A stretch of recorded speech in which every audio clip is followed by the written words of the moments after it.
As the autumn wind rustled through Millbrook's maple trees, Sarah Matthews stood at her cottage window, watching the approaching rider. Something about his silhouette against the setting sun made her heart flutter. Granger's crossing.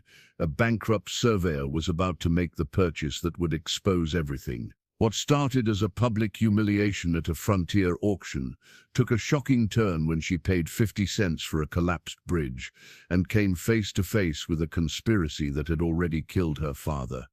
Margaret Maggie Carroway wasn't your typical frontier woman. For 26 years she had spent her life learning engineering principles at her father's side, trained as thoroughly as any son, known for her sharp surveyor's eye and stubborn refusal to accept convenient lies. When she encountered twisted metal beneath the river's surface, steel framework too advanced to exist in 1883, she had no idea she was walking into a web of corruption that reached the territorial government itself. Maggie made a choice that would lead to midnight dives under gunfire, dangerous alliances with river captains, and a confrontation with the men who valued profit over progress. What began as salvaging timber for firewood would become a fight for justice and innovation. The frontier would never be the same after a dismissed woman proved that some truth, no matter how deeply buried, refused to stay hidden. Before we jump back in, tell us where you're tuning in from, and if this story touches you, make sure you're subscribed, because tomorrow I've saved something extra special for you. The auction crowd smelled of tobacco and desperation. I stood at the back of the makeshift gathering in the town square, my father's surveying case clutched against my chest like a shield. September sun beat down on Granger's crossing with the kind of merciless heat that made men irritable and women faint, though I'd learned long ago not to show weakness in front of either. Elias Thorne stood on the courthouse steps, immaculate in his gray suit, despite the dust that coated everything else in this frontier town. His voice carried across the square with practiced ease, the smooth patter of a man who'd sold 1,000 worthless things to desperate people. "Next item," he announced, consulting his ledger with theatrical flourish. Lot 47, the old Granger Bridge, collapsed as of June 15th. Timber, ironwork, whatever salvage can be claimed. Current condition, total loss. A ripple of laughter moved through the crowd. The Granger Bridge had been the town's pride once, spanning the river with what everyone said was engineering genius. Then it fell on a Tuesday morning, taking 2 wagons and nearly a dozen lives into the churning water below. They'd pulled bodies from that river for 3 days. "Do I hear $1? Thorne's eyes scanned the crowd without expectation. Nobody wanted a reminder of that disaster. The bridge had become a monument to failure, a twisted wreckage, half submerged in the current. Silence answered him. A few men shifted their feet. One woman whispered something behind her hand, and her companion lallened. 50 cents, then, Thorne said, and I heard something in his voice that made my surveyor's instinct prick up, eagerness.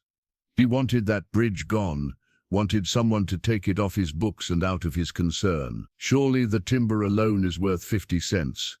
My father had always said that when a banker seemed too eager to sell, he was usually hiding something worth keeping. My father had said a lot of things before they'd found him at the bottom of a construction shaft with a broken neck and convenient witnesses who'd sworn he'd been drinking.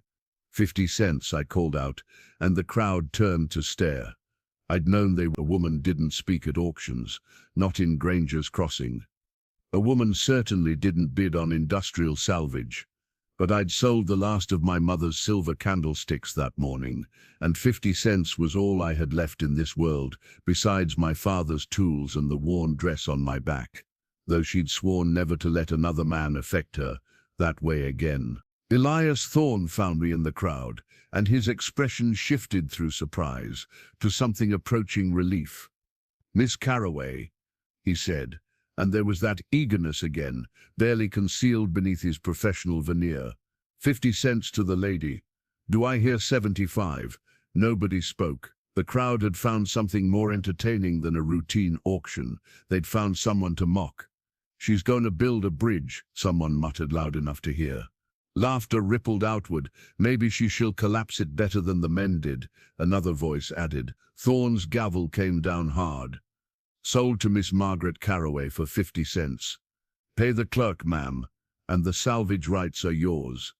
I pushed through the crowd to the clerk's table, feeling eyes on my back, hearing the whispers that followed me like gnats. Poor thing. Lost her father and her mind both. What's she gonna do with a collapsed bridge? Use the timber for kindling, probably. Woman doesn't know the first thing about engineering. The clerk, a nervous man named Peters, took my 2 quarters with obvious reluctance, as though accepting money from me might somehow taint him. He scrawled out a receipt in cramped handwriting. Rights to salvage from collapsed Granger Bridge, sold to M. Carroway for 0. You'll need to clear it by spring, Peters said without looking at me. County wants that eyesore gone before the railroad survey comes through.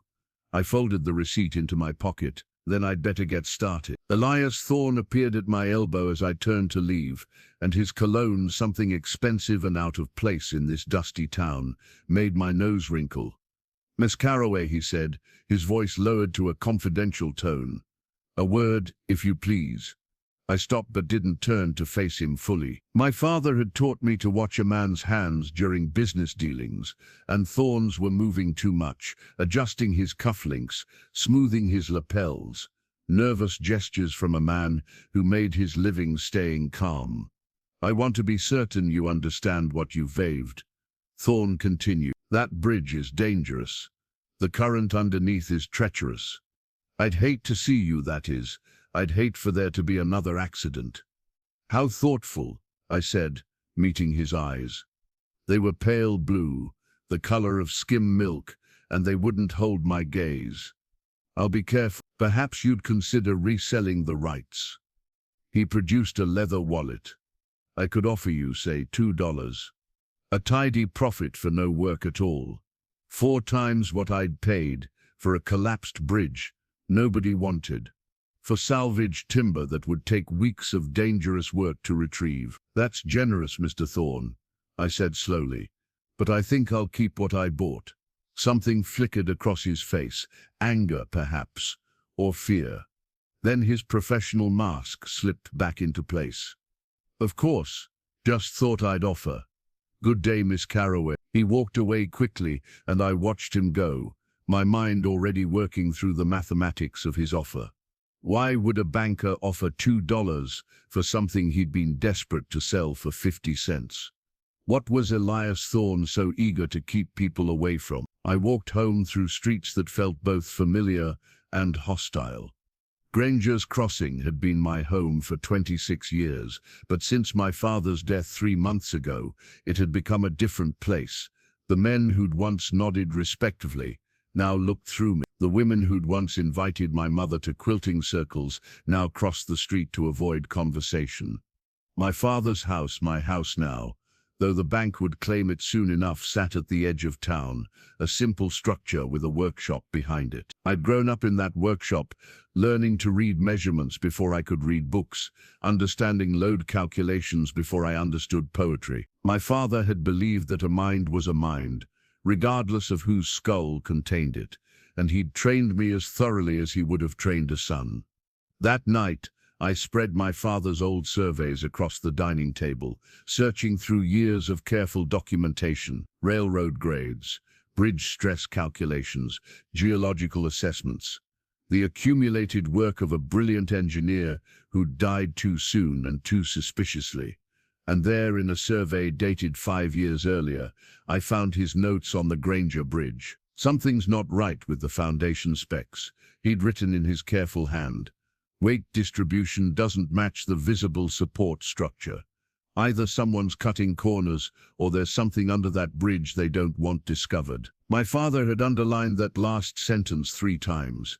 I sat back, staring at those words, until the lamp oil ran low and shadows filled the room. Tomorrow I would go to the bridge. Tomorrow I would see what nobody else wanted me to see.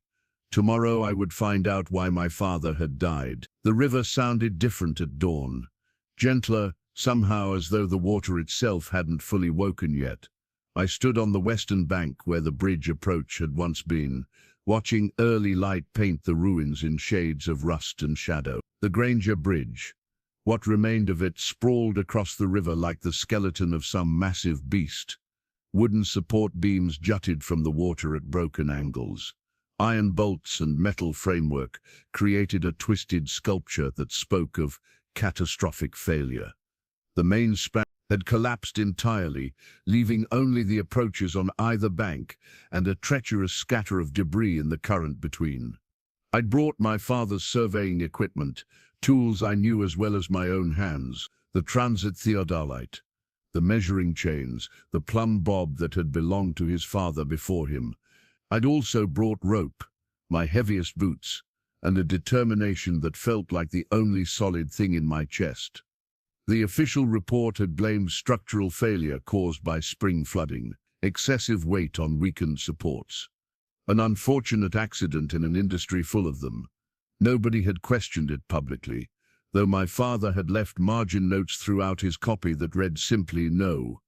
I started at the western approach, methodically examining what remained. The wood pilings showed rot, certainly, but rot didn't explain the clean cuts I found on several support beams. Rot didn't explain the missing bolts where the stress calculations said bolts should be. And rot definitely didn't explain the scoring marks on the metal framework. Marks that looked suspiciously like they'd been made by tools, not time. Someone had weakened this bridge deliberately. The realization settled into my stomach like cold stone. My father had suspected something. That's why he'd been so insistent on resurveying the bridge last spring. That's why someone had needed him gone. I worked my way closer to the water's edge, using my measuring chains to document the debris field. The current was lower than it had been in June. We'd had a dry summer, and for the first time since the collapse, the riverbed was partially visible between sections of wreckage. That's when I saw it. At first I thought my eyes were playing tricks in the early light, but when I crouched at the water's edge, careful of the slippery rocks, I could see it clearly: metal framework beneath the water, but not the rough iron of the bridge itself. This was different, geometric, deliberate, too precise to be debris. The exposed sections showed clean angles and complex joinery work that shouldn't exist in a frontier bridge built 5 years ago. I pulled off my boots and waded in, gasping at the cold. The current tugged at my skirts, insistent that I'd learned to swim in this river as a girl. I knew its moods and its dangers. My hands found metal under the silt. Steel, not iron. I could tell by the feel of it, by the way it resisted corrosion. I traced the outline of what felt like a support structure, but the design was all wrong. The angles were too acute, the weight distribution too sophisticated. This wasn't frontier engineering, this was something else entirely. A memory surfaced: my father in his workshop late at night, sketching designs by lamplight. Secret designs, he'd said with a wink. But his eyes had been troubled. He'd called them the future, and he'd hidden those sketches in places he thought were safe. I'd found them after his death, tucked into a false bottom in his tool chest. Drawings of bridge supports that looked impossible, that used principles I didn't fully understand. I'd thought they were theoretical work, the kind of dreaming engineers did when reality constrained them too much. But here in the river, beneath the ruins of a collapsed bridge, those theoretical designs were real. My fingers found an edge, and I pulled. Something shifted in the silt, a metal plate, perhaps 6 inches square, covered in mud, but unmistakably manufactured. I freed it from the riverbed and waded back to shore, clutching my discovery like a talisman. The morning sun had climbed higher, and in better light I could see details.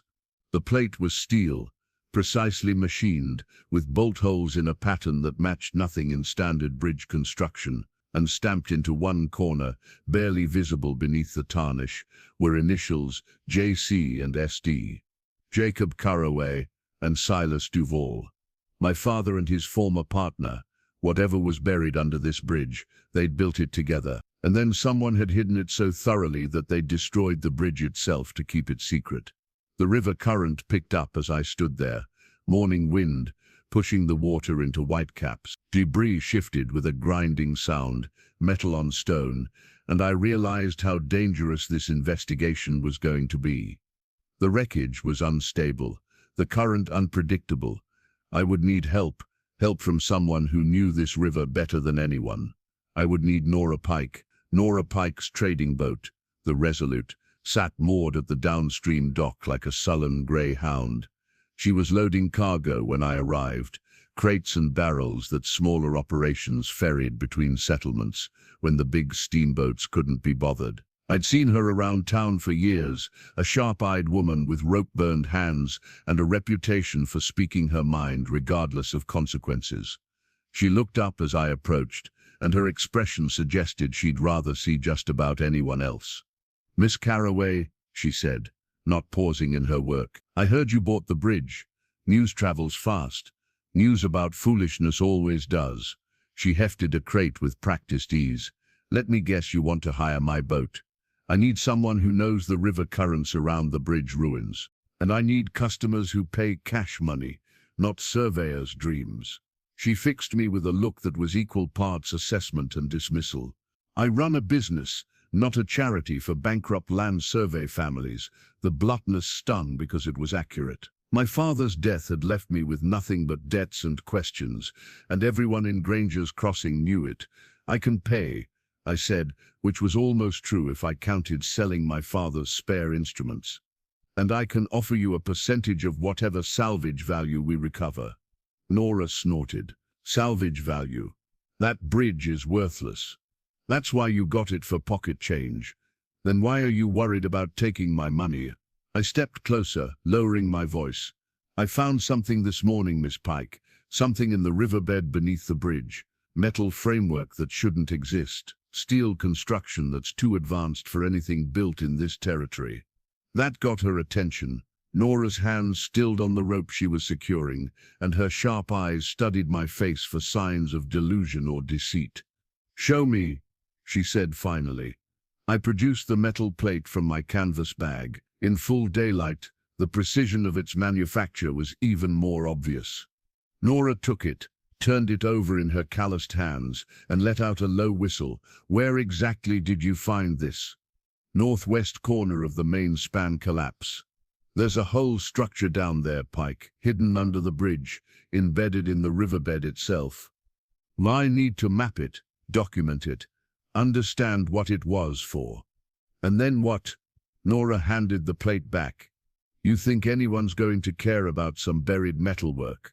The men who run this territory bury things for reasons, Miss Carroway. Good reasons, from their perspective. My father died investigating this bridge." The words came out harder than I'd intended, carrying 3 months of grief and growing certainty. Nora's expression shifted. Not to sympathy exactly, but to something like recognition. A woman who'd lost something important herself, perhaps, and understood that loss could be a powerful motivator. "I heard about your father," she said quietly. "Heard the official story anyway. Drinking on the job, they said.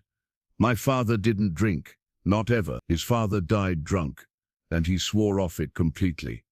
But that's not what the witnesses testified. The witnesses were paid." I felt anger rising, hot and familiar. Someone needed him gone, and someone made sure he was gone. "This bridge is connected." "I know it is." Nora studied me for a long moment, her weathered face unreadable. The river lapped at her boat's hull, a constant rhythm that measured the silence between us. "I'll take you once," she said finally. "One trip to the bridge, ruins, one dive to see what's actually down there. You pay me $2, and we keep whatever we find, split equal. But if it's dangerous, if there's any sign someone's watching, we leave immediately. I won't risk my boat or my license for a mystery, no matter how compelling." "Fair enough." We shook hands. Her grip was iron strong from years of rope work, and set about preparing the Resolute for departure. Nora worked with efficient economy, untying mooring lines and checking equipment with the practiced ease of someone who'd spent more time on water than land. "You know how to swim?" she asked as we pulled away from the dock. "I grew up on this river." "Good, because if we go into the current, swimming's the only thing that'll save you." The bridge ruins create eddies and undertows that drowned better swimmers than either of them. The journey upstream took an hour, the resolute small engine chugging steadily against the current. Nora navigated with the confidence of long familiarity, steering clear of sandbars and submerged obstacles with barely a glance at the water's surface. She'd spent her whole life on this river. I realized inherited the boat from her father, same as I'd inherited surveying tools from mine. We were both daughters of dead men, trying to make our way in a world that would rather we disappeared.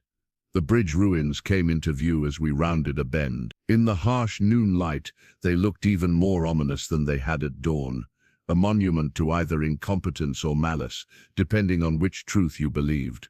Christ, Nora muttered, cutting the engine and letting the boat drift into a slower eddy. I'd forgotten how bad it looks. It gets worse, I said, once you're in the water. We anchored upstream of the main debris field. Then I stripped down to my work clothes, practical canvas trousers and a shirt I'd modified for better movement. Nora did the same, revealing the lean, muscled build of someone who'd hauled cargo and fought river currents all her adult life. "You're sure about this?" she asked, securing a rope around her waist. "Not even slightly. The telling and preparing this story took us a lot of time. So if you are enjoying it, subscribe to our channel. It means a lot to us. Now back to the story." Nora laughed, a short, sharp bark of sound that held more respect than amusement. "At least you're honest. Come on then. Let's see what your father died protecting." We entered the water together, roped to the boat, but otherwise dependent on our own strength. The current was stronger than I'd anticipated, tugging us toward the main debris field with insistent force. Nora swam with powerful strokes, and I worked to keep pace, my eyes scanning the riverbed below. There, the metal framework I'd seen earlier. But with Nora's presence for perspective, I could see it was far larger than I'd realized. The structure extended at least 20 feet in each direction, a grid of steel supports that had been deliberately buried beneath the bridge's wooden pilings. We dove together, fighting the current, our hands finding the metal in the murk. Up close, the sophistication was undeniable. This wasn't simple support work. This was complex engineering, with load-bearing designs that wouldn't be standard practice for another decade at least. Nora surfaced beside me, gasping, "That's not possible." "I know. No, I mean that design, those angles. I've seen modern bridge construction in St. Louis, and this is more advanced. How did someone build this 5 years ago? And why hide it?" Before I could answer, the current shifted. One of the larger sections of debris, a massive wooden beam still attached to iron framework, groaned and moved. The sound was deep and ominous, metal grinding against stone. "Move," Nora shouted, already swimming hard for the boat. I followed, arms burning with effort, the current suddenly our enemy instead of just an obstacle. Behind us, the debris shifted again, creating a surge that pushed us both underwater. I tumbled, disoriented, my lungs screaming for air. My hand found the rope, and I hauled myself along it, breaking the surface just as Nora reached the boat. She pulled me up with strength I wouldn't have thought possible, both of us collapsing onto the deck as the Resolute rocked violently. Downstream, the debris had created a temporary dam, backing up water that would eventually break through with destructive force. "Jesus," Nora panted, watching the rising water level. "This whole thing is ready to collapse completely. Another few weeks and that current will carry everything downriver." I nodded, still catching my breath. But my mind was already working through what we'd seen, cataloging details, understanding implications. Someone had built an advanced bridge support system beneath the Granger bridge. My father had discovered it, and someone had killed him to keep it secret, then destroyed the bridge itself to bury the evidence permanently. "We need to come back," I said. Nora looked at me like I'd lost my mind. "We nearly died just now." "I know, but there's more down there. Plans, documentation, something that explains what this structure was meant to do. And whoever buried it is still out there, still watching." Nora was quiet for a long time, steering the Resolute back downstream while the bridge ruins receded behind us. Finally, she spoke without looking at me. Your father was a good man. I didn't know him well, but he helped my father once, certified some survey work for a land claim when other engineers were demanding bribes. He did it for free because it was the right thing to do. That sounds like him. I'm in, Nora said. Not just for the money. Someone killed a good man and tried to bury the truth. That pisses me off. So I'm in. But we do this smart, and we do this careful, because whoever's behind this has already proven they'll kill to keep their secret. I reached out and gripped her shoulder, a gesture of gratitude I couldn't quite put into words. Nora nodded once, understanding, and gunned the engine. Behind us, the bridge ruins caught the afternoon light, casting long shadows across the water. Somewhere in those shadows, buried beneath failure and fear, lay the truth about my father's death. And I was going to find it, no matter what it cost. We returned 3 days later, better prepared and considerably more cautious. Nora had acquired diving weights and longer rope. I'd brought waterproof canvas to wrap any documents we might find. More importantly, I'd spent those 3 days studying my father's hidden sketches, comparing his theoretical designs to what we'd glimpsed beneath the water. The correlation was undeniable. My father hadn't been dreaming. He'd been documenting something real. This time we approached from the eastern bank, anchoring in a different location to avoid attention. The morning fog provided cover as we slipped into the water, working quickly before the sun could burn it away. The steel structure was even more impressive on closer inspection. The geometric patterns formed a complex lattice that distributed weight in ways I'd only read about in engineering journals from Europe. But this wasn't European design. The measurements were distinctly American, the tolerances adjusted for materials available in frontier territories. Someone had invented a revolutionary bridge support system and then buried it beneath conventional construction. Nora surfaced beside me, her face animated with discovery. In her hand she held a metal tag, corroded but readable, patent pending, Carroway Duval method. 1878. Your father patented this, she said, treading water. This was his invention. Ours, I corrected, studying the tag. His and Silas Duval's, they were partners once. I thought of Duval, the arrogant engineer who'd testified at the inquest that my father had been drinking, who'd shaken his head sadly and spoken of decline and deterioration. Silas Duval, who'd worked alongside my father and then watched him die without question. If this design works, Nora said slowly, it would change everything. Bridges could span distances we've only dreamed of. Railroad expansion would accelerate by years. The commercial advantages would be worth killing for, I finished. We dove again, mapping the structure's extent. The steel framework covered nearly the entire bridge footprint, a hidden foundation that should have made the bridge virtually indestructible. Yet it had collapsed anyway, which meant someone had worked very hard to destroy it. In the northeast corner, we found proof. A section of the steel framework had been deliberately cut, the edges showing clear tool marks. Nearby, wooden supports had been partially sawn through and then concealed with pitch. The collapse hadn't been an accident or natural failure. It had been carefully orchestrated sabotage, designed to look like structural incompetence.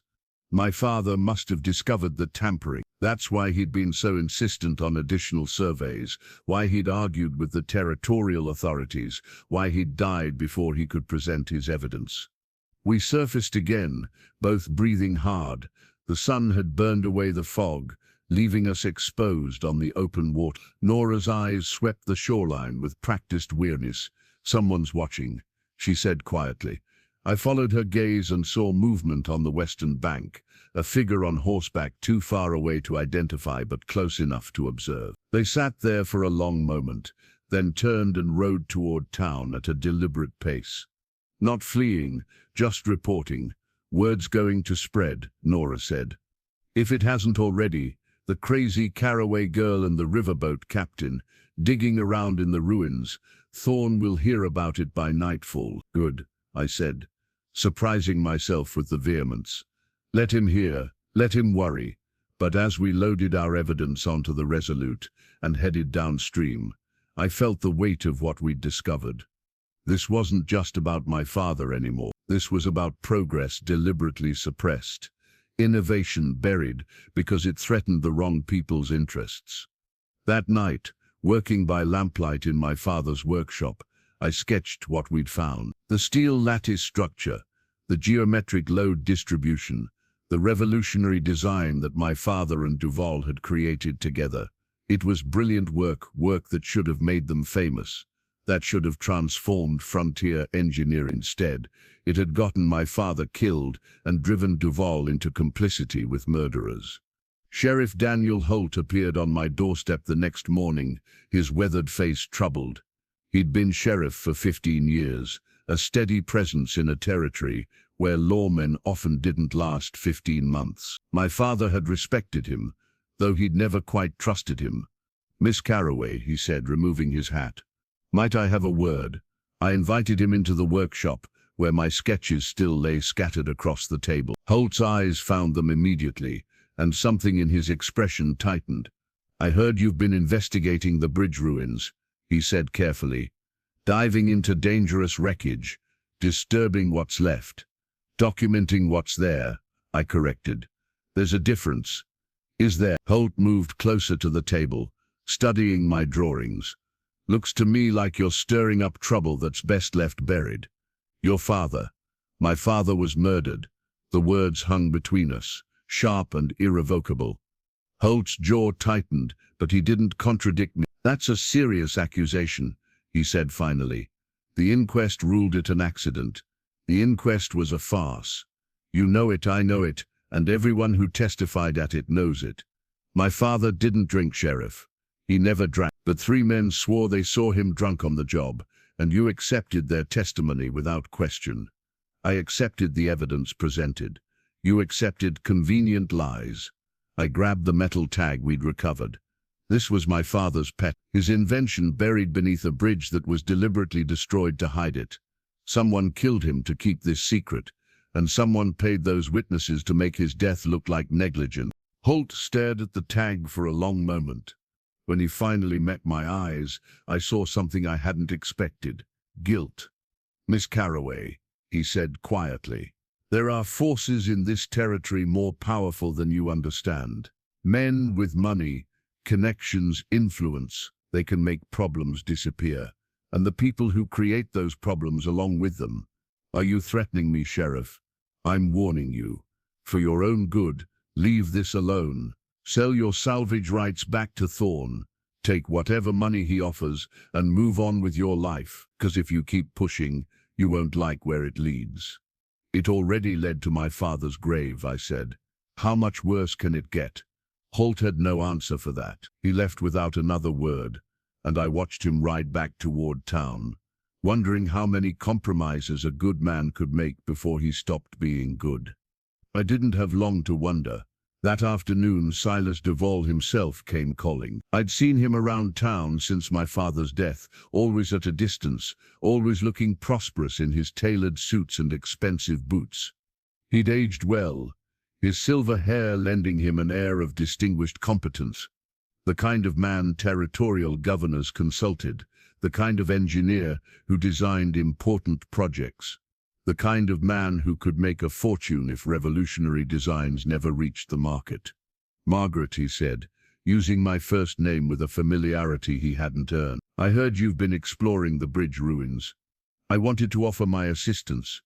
"Your assistance?" I didn't invite him past the threshold. "The way you assisted my father." Duval's expression hardened. "Your father was a brilliant man who made unfortunate choices. He wanted to release our designs publicly, to patent them and share them freely with any engineer who wanted to build better bridges. He didn't understand the economic realities. He understood that innovation shouldn't be hoarded. Innovation without capital is worthless." Duval stepped closer, his voice taking on a lecturing tone. "Do you know how much money it would take to implement our designs across the territory? The steel alone would cost fortunes. The training, the infrastructure changes. It would bankrupt half the construction companies in the West. Your father wanted to unleash chaos. I chose stability. You chose murder. I chose survival. His mask slipped slightly, revealing something cold beneath. And I'm choosing it again now.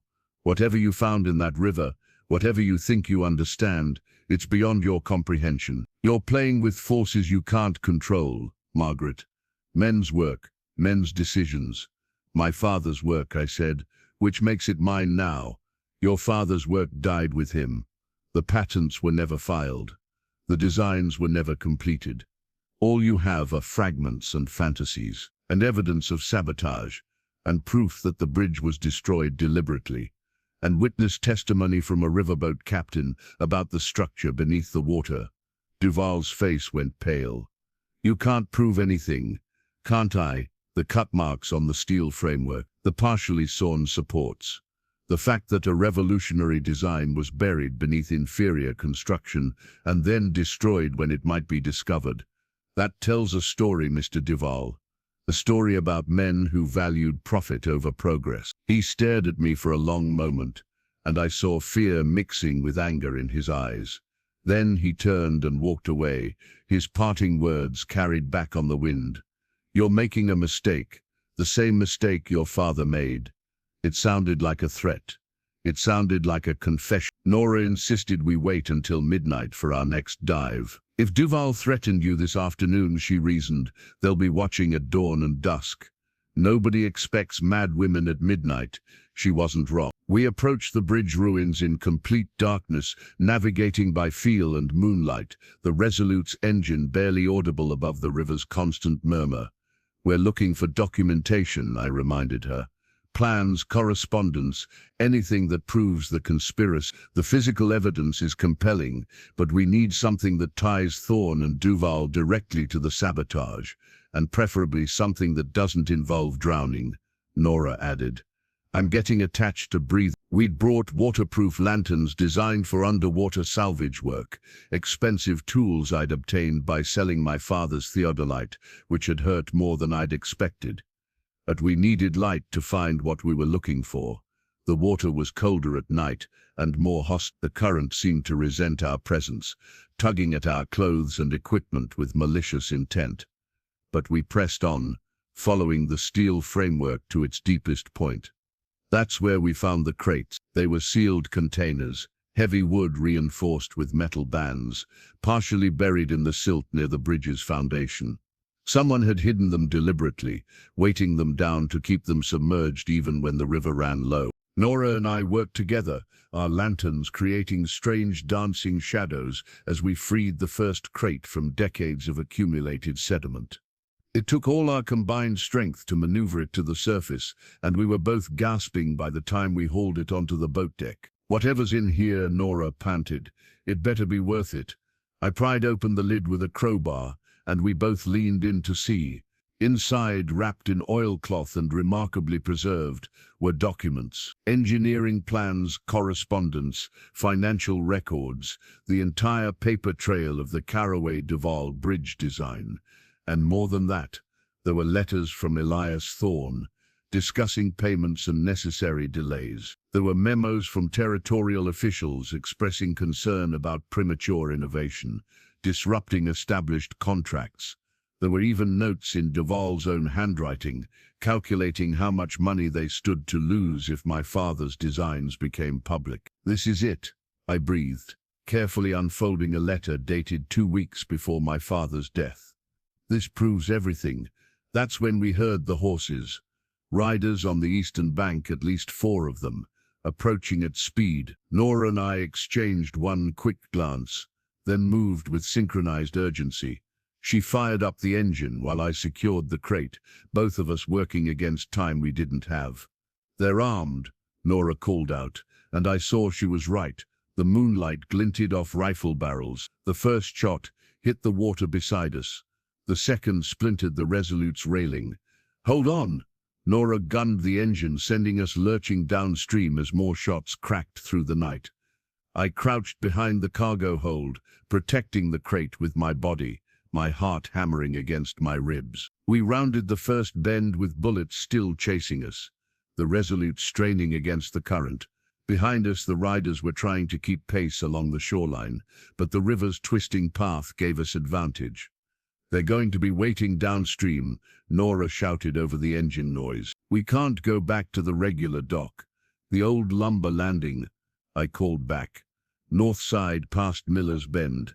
She nodded and adjusted course, pushing the boat to speeds that made the hull shudder. The lumber landing had been abandoned for years, but it would give us a place to hide the evidence until we could figure out our next move. We made it there just as dawn broke, both of us exhausted and terrified, but alive. More importantly, the crate was intact, its contents providing the proof we needed to expose the conspiracy that had killed my father.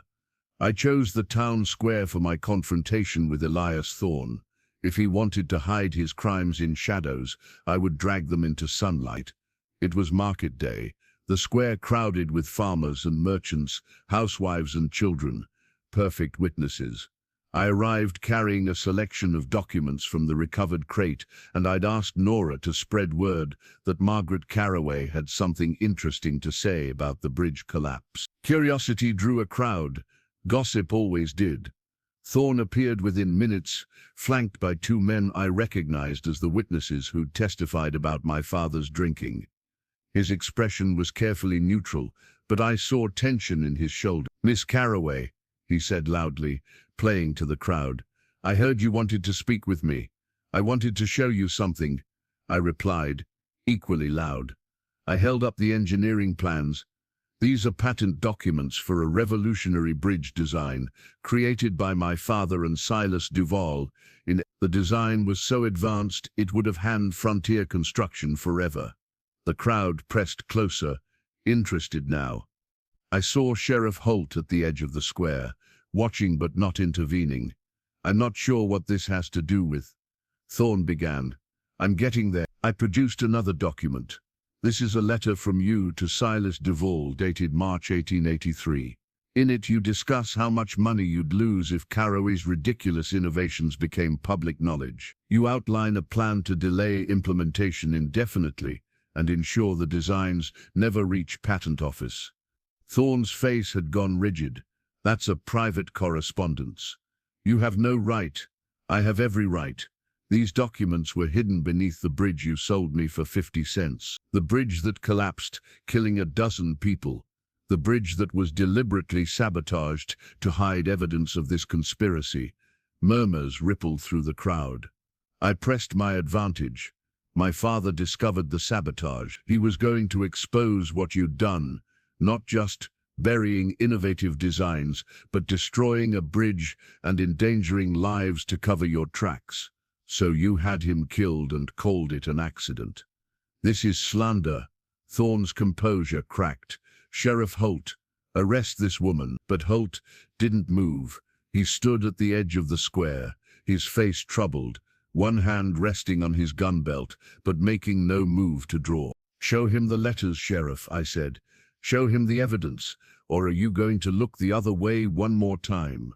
The crowd had gone silent, sensing something larger than Hin's accusations. This was about corruption and justice, about powerful men and buried truth. Thorne's nervousness became obvious. His hands shook slightly as he smoothed his lapels. "These documents prove nothing. Correspondence taken out of context, engineering plans that could be anything. You're a desperate woman grasping at fantasies. Then you won't mind if Sheriff Holt examines them properly," I said. "Investigates the bridge ruins with engineers who weren't paid to look the other way. Unless you have something to hide." I don't need to justify myself to you or anyone. But Thorne was already backing toward his horse. "This is absurd. Sheriff, I expect you to handle this situation appropriately." He rode away quickly, and the crowd watched him go, with new skepticism in their eyes. I'd accomplished what I'd set out to do, planted doubt, exposed enough truth to make silence impossible. Sheriff Holt approached slowly, his expression unreadable. When he reached me, he spoke quietly enough that only I could hear. "You're forcing my hand, Miss Carroway." "Good," I said. "Because my father deserves justice, and this territory deserves the truth." Holt looked at the documents in my hands, then at the watching crowd. then back at me.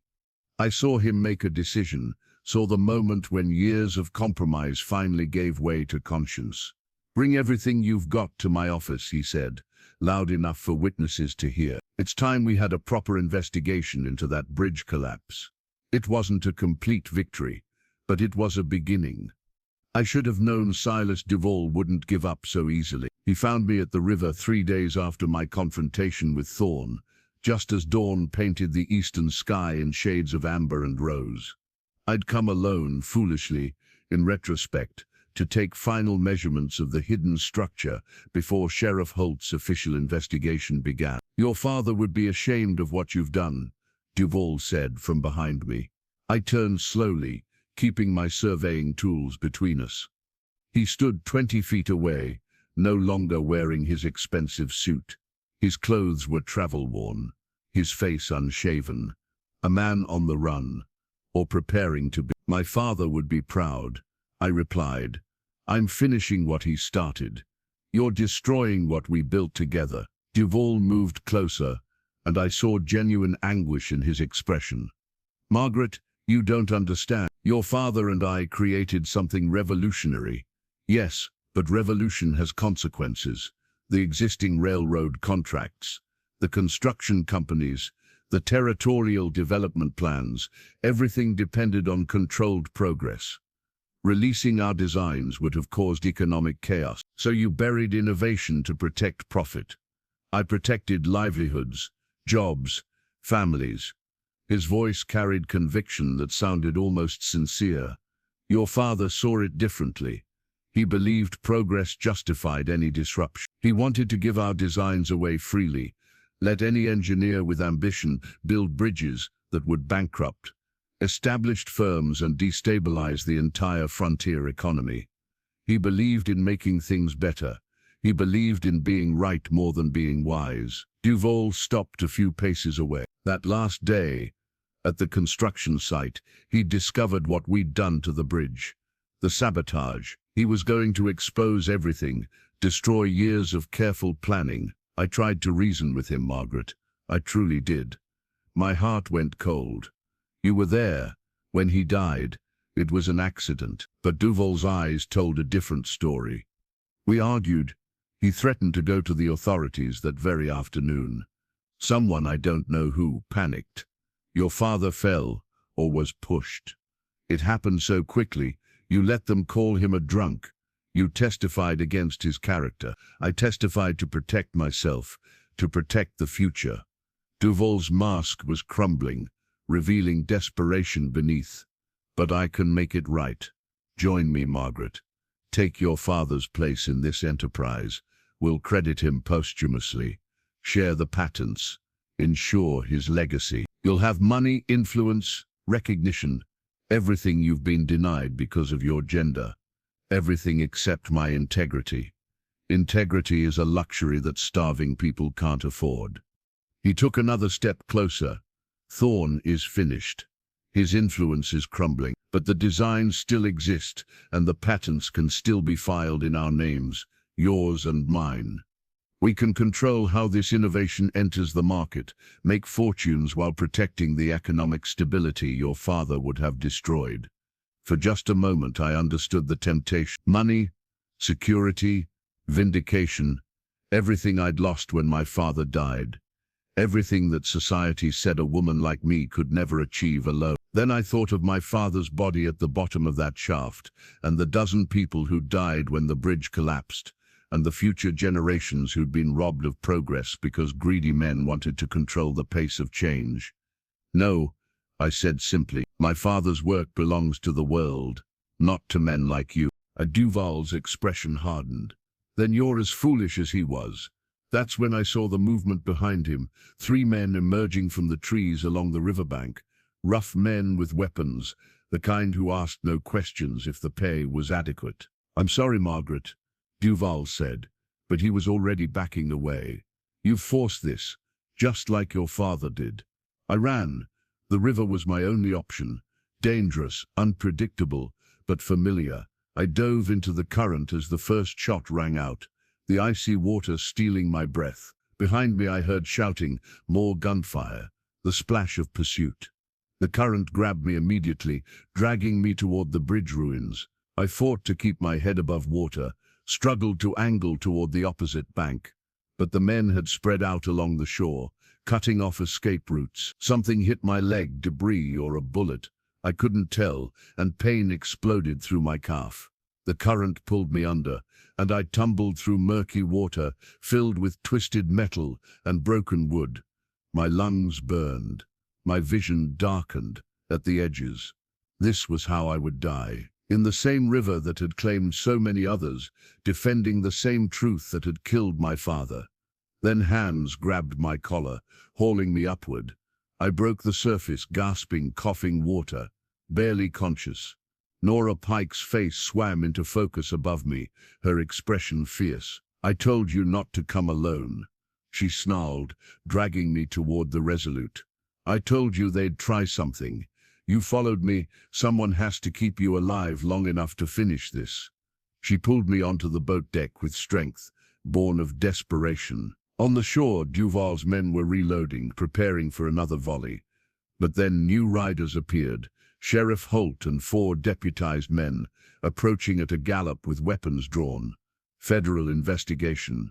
Holt's voice carried across the water with authority. I'd never heard from him before. "Drop your weapons." What followed happened quickly. Duval's hired men were professionals who understood when odds shifted against them. They dropped their rifles and raised their hands, leaving Duval standing alone on the riverbank, suddenly bereft of protection. "Silas Duval," Holt called out, "you're under arrest for conspiracy to commit murder, destruction of public property, and attempted murder of Margaret Carroway." Duval looked at Holt, then at me, then at the bridge ruins behind us. For a moment I thought he might run. Instead, he simply stood there, a brilliant engineer brought low by greed and fear, watching his world collapse as thoroughly as the bridge he'd destroyed. "There's one more crate," I managed to tell Nora through chattering teeth. "Northeast corner, deeper than the others. It has the final proof, the correspondence about my father's death." Nora looked at me like I was insane. "You're bleeding and half drowned. That crate can wait." "No." I forced myself upright despite the pain in my leg. "They'll try to suppress it, claim it was lost or damaged. We need to recover it now, while Holt is here to witness it." She muttered something unflattering about stubborn women, but she was already preparing the diving equipment. The final dive nearly killed us both. The crate was wedged beneath a collapsed support beam, in water deep enough that the current pressed with crushing force. Nora and I worked together, using every bit of knowledge and strength we possessed, our lungs screaming for air as we freed the container from its hiding place. Sheriff Holt himself helped us haul it aboard the Resolute, his deputies keeping watch from the shore where Duval and his men sat in shackles.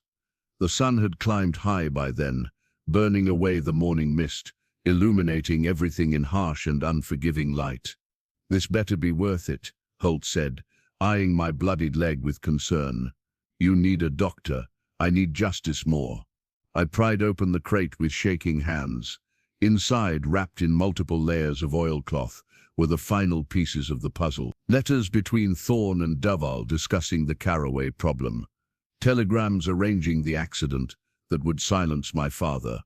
Financial records showing payments to witnesses, bribes to officials, hush money distributed across the territory. And at the very bottom, a letter in my father's own handwriting, dated the morning of his death. A letter addressed to the territorial governor, documenting everything he'd discovered: the sabotaged bridge, the suppressed innovations, the conspiracy to control frontier development for private profit. A letter he'd never had the chance to send. I read it aloud to Holt and Nora, my father's words reaching across 3 months of silence. "I write this knowing that powerful men wish to see me silenced. My former partner, Silas Duval, and banker Elias Thorne have systematically undermined every attempt to bring our revolutionary bridge designs to market. They have sabotaged the Granger Bridge to hide evidence of our innovation. They have threatened my family, and destroyed my reputation. But I cannot remain silent when silence means condemning future generations to inferior infrastructure and unnecessary death. The truth must be told, regardless of cost. My daughter Margaret has my complete records. Should anything happen to me, she has my intelligence, my training, and I hope my courage. If I cannot finish this fight, I trust she will. Tears blurred my vision, but I kept reading until the end. My father had known the danger. He'd documented everything because he'd known they might kill him, and he'd trusted me to finish what he'd started. "That's enough," Holt said quietly. His weathered face was drawn with something that might have been shame or might have been resolve. "That's more than enough. We'll arrest Thorne today, and Duval will face trial for conspiracy to murder. The territorial governor will see these documents, and the truth will become public record." On the shore, Duval had his head in his hands. He looked smaller somehow, diminished by the weight of his crimes finally exposed to daylight. A gunshot cracked across the water. For a heartbeat I thought Duval's men had freed themselves. Then I saw one of the hired thugs crumple, and a second shot sent the others diving for cover. From the tree line, more armed men were emerging, Thorne's people, making a desperate last attempt to destroy the evidence. "Get down!" Holt shoved me behind the Resolute's cargo hold as bullets splintered the railing. His deputies returned fire from the shore while Nora gunned the engine, angling us out of the direct line of attack. The firefight lasted less than 5 minutes but felt like hours. Holt's deputies were outnumbered but better positioned, using the riverbank's natural cover. Thorne's hired guns were desperate men making desperate choices, and desperation made them reckless. When the shooting finally stopped, 3 of Thorne's men lay wounded on the ground. The others had fled into the woods, leaving their wounded behind, the mark of mercenaries with no loyalty beyond their pay. "Nora," I said, clutching the crate against my chest, "we need to get this to the territorial capital today." She looked at my leg, at the chaos on the shore, at Holt organizing his deputies. "That's 2 days' travel minimum. Then we'd better leave now." Holt overheard and approached the boat. "Take it," he said. "Take everything to Governor Morrison himself. I'll hold things here. Make sure no more of Thorne's people try to interfere. But you need to go now, before he realizes his men failed. What about Duval?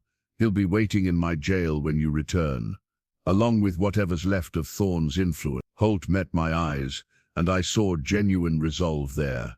"I've spent too many years looking the other way, Miss Carroway, protecting my position instead of protecting the truth. That ends today. Your father deserved better. This territory deserves better." I reached out and gripped his hand, too moved for words. Holt nodded once, understanding, then stepped back as Nora guided the Resolute into the main current. We traveled for 2 days straight, taking turns at the wheel, stopping only for fuel and supplies. My leg throbbed with infection, and fever made the world swim at the edges of my vision. But I held onto that crate like it was my father's ghost, made solid, tangible proof that he'd been right all along.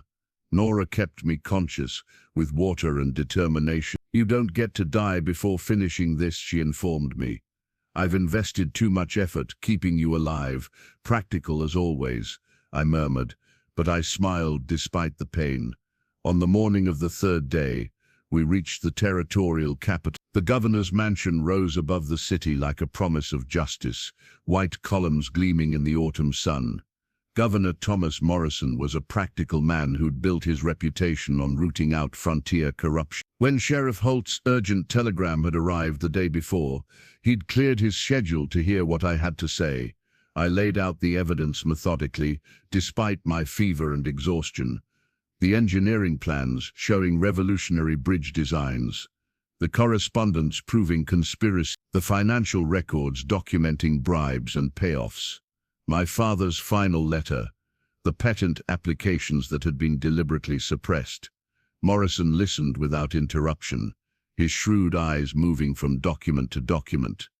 Nora stood beside me, lending silent support. Outside the windows, the territorial capital went about its business, unaware that history was being made in this wood-paneled office.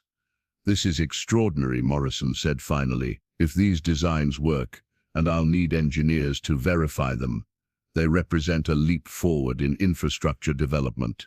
The bridges we could build, the distances we could span. My father believed they could change the frontier," I said. "Connect communities that geography has kept isolated, enable railroad expansion that current technology makes prohibitively expensive." And Thorne and Duval buried this innovation to protect their existing interests. They sabotaged progress for profit, and they killed my father when he tried to stop them. Morrison stood and walked to the window, hands clasped behind his back. When he turned back, his expression was grey. "Miss Carroway, I'm issuing immediate warrants for Elias Thorne's arrest, and adding charges of conspiracy to commit murder to those already filed against Silas Duval. Your father's name will be cleared, and the official record will show he died trying to expose corruption. The patents will be filed posthumously in his name, with you listed as inheritor and executor of his engineering legacy." Relief washed through me so powerfully I had to sit down. Nora's hand found my shoulder, steadying me. "There's more," Morrison continued. "The territorial government needs these bridges built. We need engineers who understand your father's designs well enough to implement them correctly. I'm authorized to offer you a commission, Miss Carroway. Rebuild the Granger Bridge using the proper specifications, prove the design worked, then supervise construction of a dozen more bridges across the territory." I stared at him, certain I'd heard wrong. "You're offering me a woman, a government engineering contract." "I'm offering Margaret Carroway, trained surveyor and daughter of Jacob Carroway, a chance to complete her father's work. Your gender is irrelevant to your qualifications." He smiled slightly. "Though I suspect you'll face considerable resistance from the gentleman you'll be working with. Can you handle that?" I thought of the auction where I'd bought a collapsed bridge for 50 cents, the mockery and dismissal I'd endured, the dangerous dives and midnight investigations, the moment when I'd been certain I would drown defending truth that powerful men wanted buried. "Governor," I said, "I've handled worse." The contract was drawn up that afternoon. I signed my name, Margaret Carroway, engineer, with my father's pen, and felt his presence like a benediction. Somewhere I thought he was proud. Thorne was arrested 3 days later, attempting to flee to California with what remained of his fortune.